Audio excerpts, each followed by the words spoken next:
അത്ഭുതങ്ങൾ തീർന്നിട്ടില്ല, അടയാളങ്ങൾ തീർന്നിട്ടില്ല കാലത്തിൽ ഈ ലോകത്തിൽ. എൻ്റെ പേര് സിസ്റ്റർ ബ്ലസ്സി. ഞാനിവിടെ തന്നെയുള്ള ഒരു പ്രേക്ഷിതയാണ്. ഞാൻ ഈ സാക്ഷ്യം പറയുന്നത് എൻ്റെ ഒരു ആങ്ങളയ്ക്ക് വേണ്ടിയാണ്. ആങ്ങള തങ്കച്ചൻ, 80 വയസ്സ്. ആൾ അത്യാവശ്യം ഒരു ഉയരത്തിൽ നിന്നും താഴേക്ക് വീണു. ഐസിയുലാണ് എന്ന് പറഞ്ഞാണ് എന്നെ വിളിച്ചത്. ഞാനിവിടെ നിന്ന് അച്ഛനോട് പ്രാർത്ഥിക്കണം എന്ന് പറഞ്ഞു. ഞാനിവിടെ നിന്ന് പോവുകയാണ്. അവിടെ ചെന്ന് ഞാനുണ്ട്, എൻ്റെ അനിയനച്ഛനും ഉണ്ട്. ഞങ്ങൾ ചെന്നപ്പോൾ നാത്തൂൻ ചേച്ചി പറഞ്ഞു, മോളെ അന്ത്യകുദാശയൊക്കെ കൊടുത്തു എന്ന് പറഞ്ഞു. അപ്പം കേൾക്കുമ്പോൾ നമുക്ക് സ്വാഭാവികമായിട്ടൊരു വിഷമം തോന്നും. പക്ഷേ എൻ്റെ ഉള്ളിൽ ഒരു ധൈര്യമുണ്ട്. ഞാൻ പ്രാർത്ഥിക്കാൻ പറഞ്ഞിട്ടുണ്ട്, അച്ഛനോടും പറഞ്ഞിട്ടുണ്ട്, ഇവിടുത്തെ ടീമിനോടും പറഞ്ഞിട്ടുണ്ട്. അപ്പം ഞാൻ അവിടെ ചെന്നു. അപ്പോൾ അവർ പറഞ്ഞു കാണിക്കുമൊന്നുമില്ല എന്ന് പറഞ്ഞു. അപ്പം ചേച്ചി എന്നിട്ട് പറഞ്ഞു, സിസ്റ്ററും അച്ഛനും അല്ലേ ഒന്ന് കാണിക്കാവോ ചോദിച്ചു. അപ്പോൾ അവർ പറഞ്ഞു കാണിക്കാം എന്ന് പറഞ്ഞു. കയറുമ്പോൾ ഞാൻ ഇവിടുന്ന് വെഞ്ചരിച്ച എണ്ണ കൊണ്ടുപോയിട്ടുണ്ടായിരുന്നു. അപ്പോൾ ആ എണ്ണയും കൊണ്ട് ഞാൻ അകത്ത് കയറി ചെന്ന് ഞാൻ ആങ്ങളയുടെ നെറ്റിയിലോ ഒന്ന് കുരിശ് വരച്ചു. പക്ഷേ എനിക്ക് ആങ്ങളെ കണ്ടപ്പം എനിക്ക് മനസ്സിലായി, അന്ത്യകുദാശയൊക്കെ കൊടുത്തല്ലോ, വയസ്സ് 80 ഉണ്ട്. പക്ഷേ അതുവരെ ഓടി നടന്നൊരു ആങ്ങളെയാണ്. എനിക്ക് ആങ്ങളോടൊരു പ്രത്യേകതയുള്ളതെന്ന് വെച്ചാൽ, എൻ്റെ ചെറുപ്പത്തിൽ അപ്പച്ചൻ മരിച്ചപ്പം അപ്പച്ചൻ ആങ്ങളയുടെ കയ്യിൽ എന്നെ ഏൽപ്പിച്ചിട്ട് പോയി.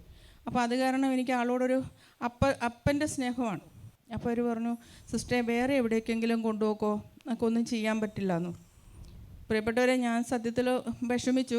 കാരണം ഒരു 7 മണി നേരത്താണ് ആൾ എന്നോട് പറഞ്ഞത്. വൈകുന്നേരത്തെ ഭക്ഷണം കൊടുത്തു കഴിഞ്ഞപ്പോഴാണ് ഡോക്ടർ വിളിച്ചിട്ട് പറയണേ, സിസ്റ്ററെ ഞങ്ങളെ എന്നെ എവിടേക്കെങ്കിലും കൊണ്ടുപോക്കോളൂ കേട്ടോ, നമുക്കൊന്നും ചെയ്യാൻ പറ്റില്ല.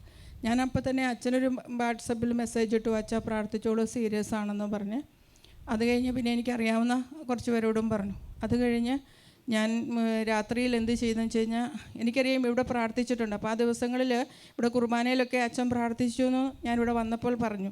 അപ്പോൾ പിന്നെ അത് കഴിഞ്ഞ് ഇവിടെ നിന്ന് മേഴ്സിയോട് പറഞ്ഞു. മേഴ്സി പറഞ്ഞു അതൊന്ന് എഴുതി അയച്ചു തന്നാക്കാമെങ്കിൽ ഞങ്ങൾ മരിയം മദേഴ്സ് വാട്സപ്പ് ഗ്രൂപ്പിൽ അയക്കാമെന്നും പറഞ്ഞു. ഓക്കെ, ഞാൻ അപ്പോൾ തന്നെ ഇങ്ങനെ എഴുതി അയച്ചിട്ടുണ്ടായിരുന്നു. അത് കഴിഞ്ഞ് അപ്പോൾ അവരെല്ലാവരും കിടന്നു. ഞാൻ ഐസിയുൻ്റെ വാതക്കലിരുന്ന് ഇപ്പം അച്ഛൻ പറഞ്ഞില്ലേ കരുണയുടെ മണിക്കൂർ, ഞാൻ ആ 2 മണി തൊട്ട് അന്നത്തെ രാത്രി ഞാൻ ഉറങ്ങിയിട്ടില്ല. 2 മണി തൊട്ട് ഞാൻ അവിടെ ഇരുന്നിട്ട് ഇങ്ങനെ 9 കരുണക്കൊന്ത ചൊല്ലിയിട്ട് ഞാൻ പ്രാർത്ഥിച്ചു, എൻ്റെ ആങ്ങളേനെ ഒന്ന് തിരിച്ചു തരണം. എനിക്ക് വേറൊന്നും അല്ലായിരുന്നു ആഗ്രഹം. ആളൊന്ന് കുമ്പസാരിച്ച് ആളൊന്ന് മാനസാന്തരപ്പെട്ട്, നമുക്കറിയില്ലല്ലോ അവരൊക്കെ എങ്ങനെയായിരുന്നു എന്നൊന്നും അറിയില്ല. അപ്പോൾ ഒന്ന് മാനസാന്തരപ്പെട്ടിട്ട് വേണം മരിക്കണമെന്നൊരാഗ്രഹം എൻ്റെ ഉള്ളിലുണ്ടായിരുന്നുള്ളൂ. അപ്പോൾ ഞാൻ അങ്ങനെ ആണ് അവിടെ ഇരുന്ന് ഞാൻ പ്രാർത്ഥിച്ചു, എൻ്റെ ആങ്ങളെ ഒന്ന് മനസ്സന്തരപ്പെട്ട് കുമ്പസാരിച്ചിട്ട്.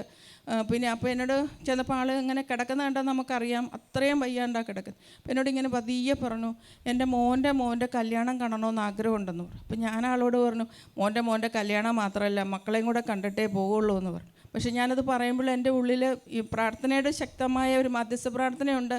ആ ഒറ്റ വിശ്വാസം മാത്രമേ എൻ്റെ ഉള്ളിലുള്ളൂ. അത് കഴിഞ്ഞ് പിറ്റേ ദിവസം ഇവരെ പോയി ആശുപത്രിയിലേക്ക്, കാരിത്താസിലേക്ക് കൊണ്ടുപോയി. അവിടെ ചെന്ന് കഴിഞ്ഞപ്പോഴത്തേക്ക് ഈ പോകുന്ന വഴിക്ക് ഇവർ പോകുമ്പം തുടങ്ങി, ഞാൻ വീണ്ടും കരുണക്കൊന്ത തുടങ്ങി. ഞാൻ എൻ്റെ വീട്ടിലേക്ക് പോവുകയാണ്, അവർ ആശുപത്രിയിലേക്ക് പോവുക. അപ്പം കരുണക്കൊന്ത എന്തി പ്രാർത്ഥിക്കുകയാണ്. അവിടെ ചെന്ന് കഴിഞ്ഞപ്പം എൻ്റെ പ്രിയപ്പെട്ടവരെ, തലേദിവസത്തെ പ്രാർത്ഥനയുടെയാണോ ഈ ദിവസത്തെ പ്രാർത്ഥനയുടെയാണോ, ഇവിടെ കുർബാനയിൽ അന്ന ദിവസം പ്രത്യേകം സമർപ്പിച്ച് പ്രാർത്ഥിച്ചിരുന്നു എന്ന് പറഞ്ഞു. അപ്പോൾ അങ്ങനത്തെ ചെന്ന് കഴിഞ്ഞപ്പോൾ അവിടെ ഈ ഐസിയു ആംബുലൻസിൽ കൊണ്ടുപോയ ആങ്ങളേനെ അവർ ഐസിയുയിൽ കിടത്തിയില്ലെന്ന് പറഞ്ഞു. അവർ പറഞ്ഞു കുഴപ്പമൊന്നുമില്ല എന്ന് പറഞ്ഞ് റൂമിലേക്ക് കൊണ്ടുപോയി. പിറ്റേ ദിവസം ഞാൻ അവിടുത്തെ ഡോക്ടറെ വിളിച്ച് ചോദിച്ചപ്പോൾ ഡോക്ടർ പറഞ്ഞു, സിസ്റ്ററെ ആളൊരു 3 മാസമൊക്കെ കഴിഞ്ഞാൽ വേണമെങ്കിൽ ഒന്ന് എഴുന്നേറ്റ് ഇരിക്കുമായിരിക്കും, അത്രേ ഉള്ളൂ, ഞങ്ങളെക്കൊണ്ട് പറ്റുന്നതൊക്കെയാണ് ഞങ്ങൾ ചെയ്യുന്നുണ്ടെന്ന് പറഞ്ഞു.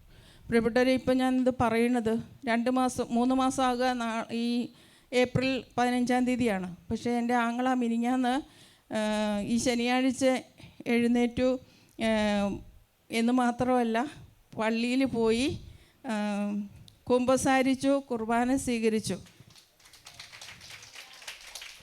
അപ്പോൾ എനിക്ക് പറയാനുള്ളത്, ഞാൻ നിന്നെ സുഖപ്പെടുത്തുന്ന കർത്താവാണ്.